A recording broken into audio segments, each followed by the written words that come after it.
Hello दोस्तों, नमस्कार। तो आज हम लेकर आए हैं बहुत ही प्यारा गीत। अगर आपको अच्छा लगे तो लाइक कर दीजिएगा, चैनल पे नए हैं तो सब्सक्राइब कर दीजिएगा और शेयर भी कर दीजिएगा। चलिए आइए स्टार्ट करते हैं।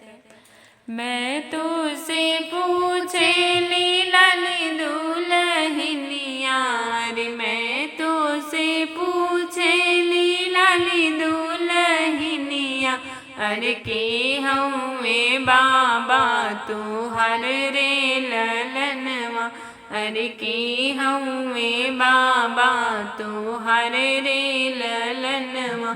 जे न तो हर स्वामी पौआ पखर ले, अरे जे न तो हर स्वामी पौआ पखर ले, अरे उहे हमें बाबा हमार रे ललनवा, अरे उहे हमें बाबा हमार रे ललनवा।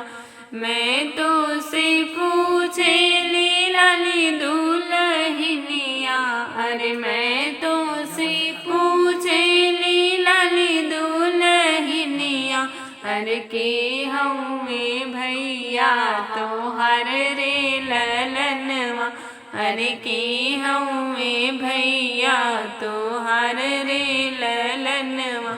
जे न तुहार स्वामी लौआ पर छले, अरे जे न तुहार स्वामी लौआ पर छले, अरे उहे हमें भैया हमार रे ललनवा, अरे उहे हमें भैया हमार रे ललनवा।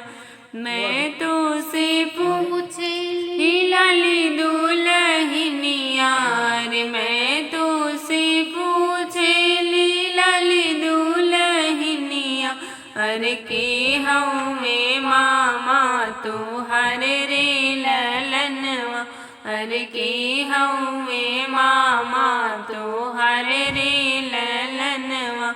जे न तो है स्वामी मली गोटवले, अरे जे न तो है स्वामी मली गोटवले, अरे उहे हमें मामा हमार रे ललनवा, अरे उहे हमें मामा हमार रे ललनवा। धन्यवाद।